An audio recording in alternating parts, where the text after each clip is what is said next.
Hypersexuality and the Narcissist. Hello, I'm H.G. Tudor. There is one particular subject which, perhaps more than any other, is prevalent with regard to narcissists, and that is sex. All cadres of narcissists, be they somatic, elite, cerebral, or victim, will use sex in some way. It is pervasive. It is somatic and elite narcissists that are most likely to be hypersexualized. And I'll be addressing why this is shortly. But let us consider the issue of hypersexuality.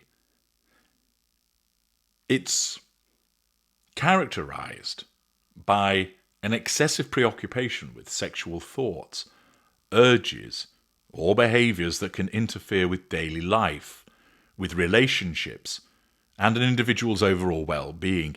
It's not simply having a high sex drive. It's not simply feeling horny or having a high libido, but it links to engaging in behaviors or possibly engaging in risky or compulsive activities despite there being negative consequences, such as damaged relationships, health risks, or legal issues.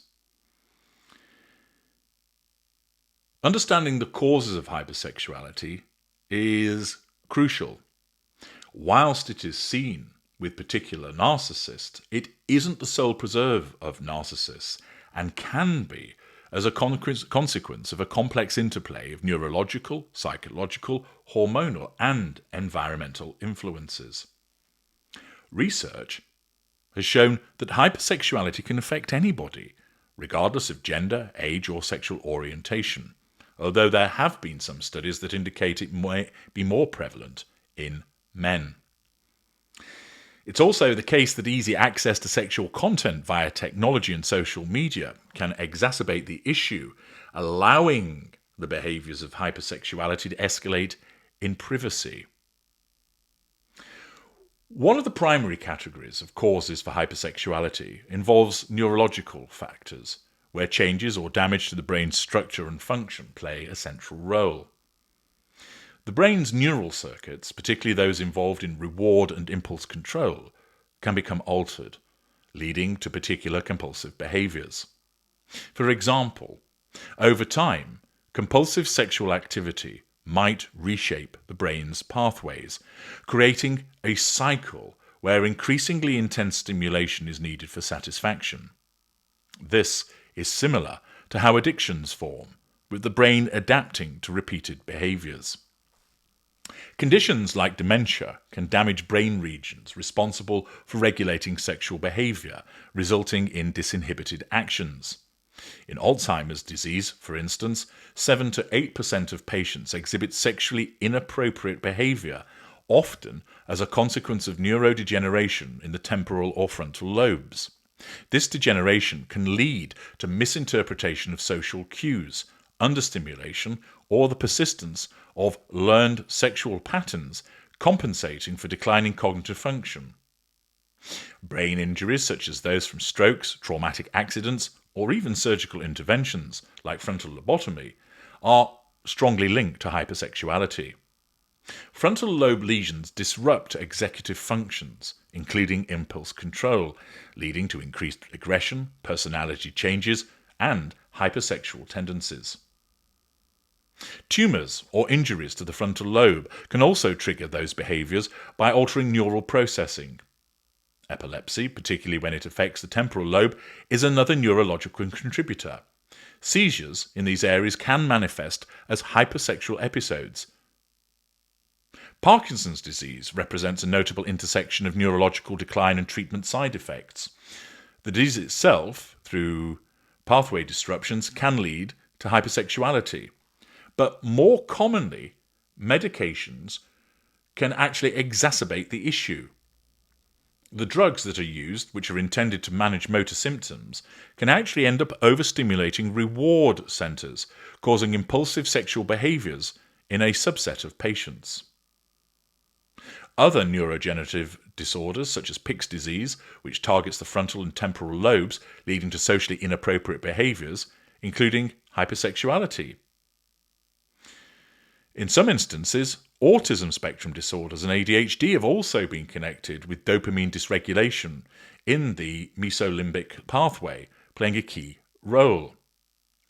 Damage to specific brain structures, like the amygdala, prefrontal cortex, further contribute.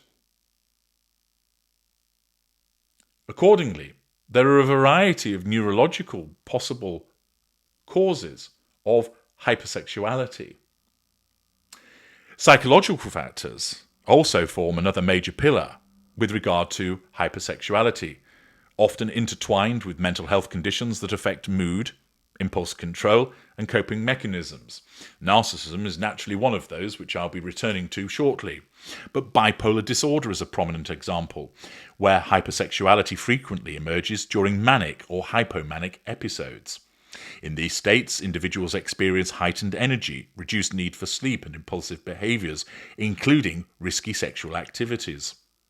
The swings in mood can cause dramatic fluctuations in sex drive, with hypersexuality serving as a symptom of the disorder's overactivity. Obsessive-compulsive disorder. View hypersexuality through a compulsivity lens, where sexual thoughts become intrusive obsessions, leading to repetitive behaviors to alleviate anxiety. I recall reading a study some years ago whereby certain individuals who had been diagnosed with OCD found that they were having repeatedly intrusive thoughts in relation to children in a sexual way.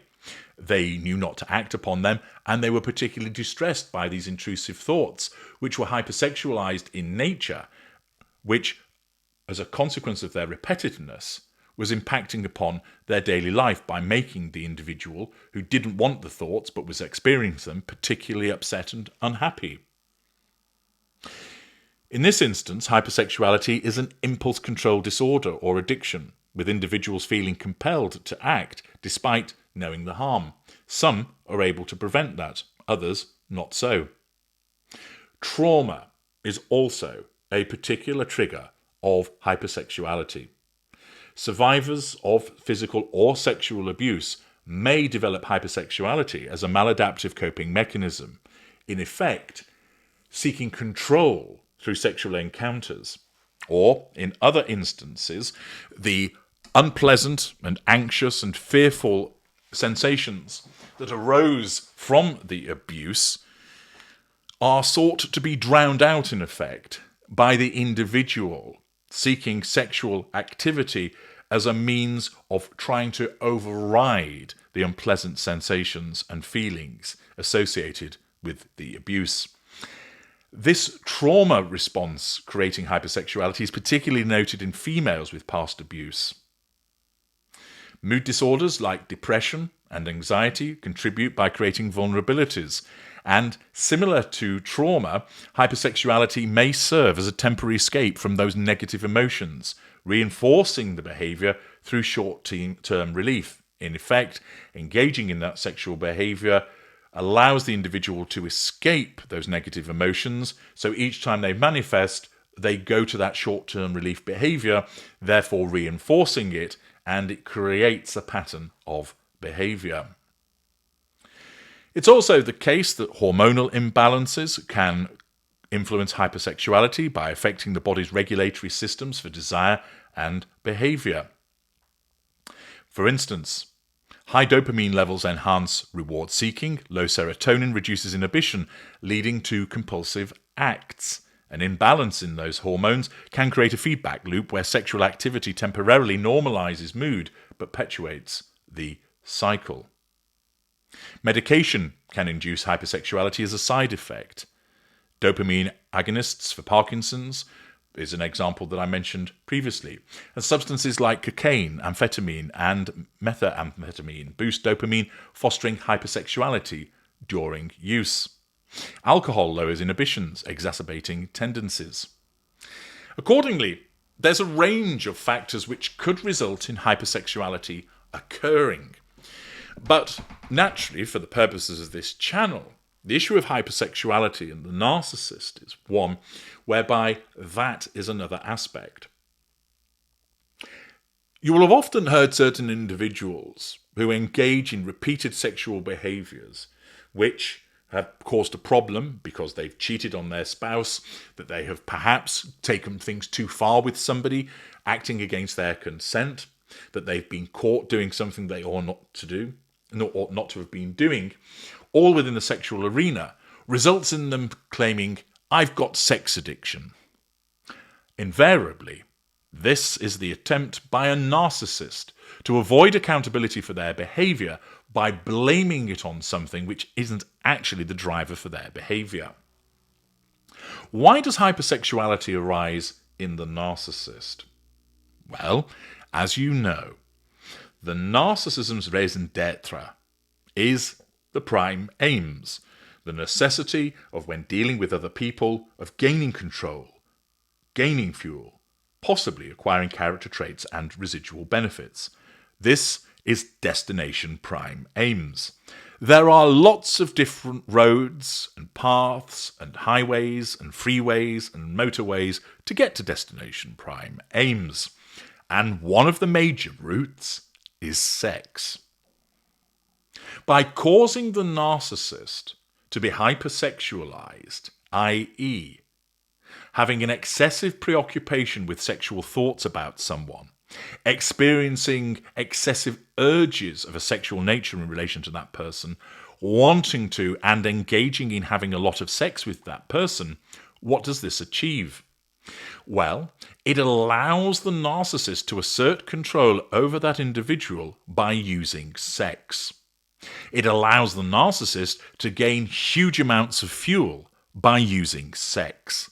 It also allows the narcissist to gain residual benefits. For instance, it might be that they receive payment as a consequence of this sexual activity, or simply the fact that the narcissist derives pleasure from it, because, after all, the narcissist has nerve endings too. Accordingly, sex becomes a major route to get to the prime aims, but it also has added efficacy, because many people bundle up sex with intimacy, with love and affection. And therefore, whilst there are people that recognise that sometimes sex is just that, it's a shag, many people place it together with a closeness, an intimacy, an expression of love. And therefore, a narcissist that regularly utilises sex causes that victim to think a number of things. First of all, a narcissist that can't get enough of having sex with them makes that victim feel highly desirable, which assists with the provision of fuel and control. It may well cause them to feel particularly loved, which again assists with the issue of control and fuel. It may well cause that individual, particularly if they exhibit codependency, to feel that they need to please the narcissist in return, and therefore almost seeking to match the hypersexuality of the narcissist, because the narcissist appears to be so giving of their sexual activity towards that victim that the victim feels that it is necessary to reciprocate, which then translates into demonstrating that they are under control and that they are providing huge amounts of fuel. It's enjoyable for that person. Just like the narcissist, they have nerve endings, and the pleasurable sensations, the delight of achieving orgasm, all mean that it's something that they want to engage in repeatedly. And the fact is that in the many instances of the thousands of consultations that I have undertaken, the issue of sexual activity is one which is particularly prevalent. On many occasions I have heard the victims of narcissists talk about the fact, "I had so much sex in the beginning. The sex was fantastic. The sex was off the charts. I've never known anybody want so much sex. It made me feel really wanted. The sex was so intense." Also remember, the narcissist is primarily an actor and is performative. So not only is the narcissist set up to be hypersexualized with regard to engaging in excessive preoccupation with sexual activity, but that sexual activity itself is And it's not always the case, because there are plenty of instances of narcissists being rubbish between the sheets. But with those particular hypersexualized narcissists, it's the fact that it is platinum grade sexual activity that you're experiencing. The narcissism, by virtue of the narcissistic trait of pride, of vanity, and of showcasing, puts on a hell of a performance. They have a stunning and attractive body because vanity and pride causes them to ensure that they look very desirable. Their showcasing means they've no hesitation in getting their kit off and pole dancing or lap dancing effectively for you, biting their lower lip, giving you that laser-like beam from the stare as they move towards you, like some kind of sexual panther.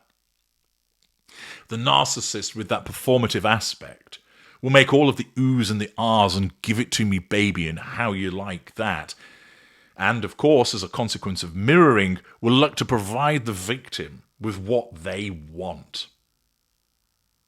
The narcissist also, not being hamstrung by any kind of accountability or shyness, is more likely to indulge in a range of different behaviours, some of which that the victim has never experienced before, and thus they are taking on quite the sexual journey of exploration. Remember Harry talking about this one's wife? She lets you do whatever you want. The embodiment of a hypersexualized narcissist, and for a randy little jerk like Harry, what a treat. The fact is that the narcissism identifies that sex is a brilliant way of getting to the prime aims, and the narcissist is particularly well equipped to be hypersexualized as a consequence of the fact that they see the victim as simply an object that is to be used. In my brilliant book, Sex and the Narcissist, which if you haven't read it, you really ought to, I talk about how the fact that in effect the narcissist is simply masturbating with your body. But at the time, you won't necessarily notice that because it is so good. When you find yourself in devaluing sex, that'll become more obvious, where the narcissist isn't bothered about your needs and is just focused primarily on their own, which is always the case, but this time in a way which actually has downsides for you. Hypersexuality can form for a number of different reasons. However, it is prevalent in relation to narcissists because it is a brilliant way of enabling the narcissist to get to the prime aims. And hypersexuality is seen with the somatic and elite cadres. Not every somatic or elite narcissist will engage in hypersexual behavior, but where hypersexuality is found in the behavior of the narcissist, it is in those two cadres.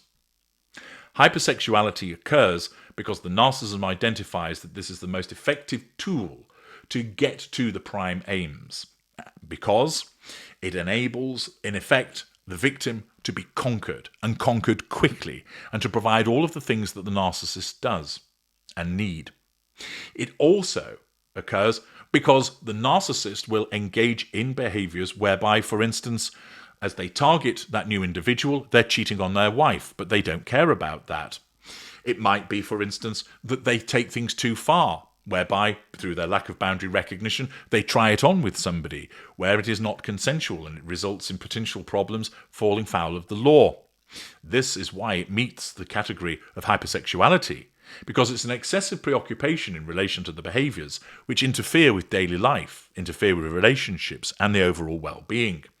The narcissist, as a consequence of a high turnover of intimate partner primary sources and intimate partner secondary sources and even intimate partner tertiary sources, may well be exposed to a greater incidence of sexually transmitted infections. There is the risk of unwanted pregnancies. There are the risks associated with unwanted approaches. And whilst the hypersexuality certainly serves the narcissist particularly well in the pursuit of the prime aims, it does, as is always the case with the behaviour of the narcissist, come with collateral consequences. Hypersexuality. It isn't just the preserve of the narcissist. There are other things that can cause it, but it is a fundamental part of the activity of certain narcissists. I'm H.G. Tudor. Have you experienced the hypersexuality of a narcissist? What was it like? Did it have a lasting impression upon you? Has it altered your attitude towards sexual activity? Did you find it such that nobody has ever measured up since? Or did it put you off having sex? Let me know your thoughts in the comments section. I'm HG Tudor. Thank you for listening.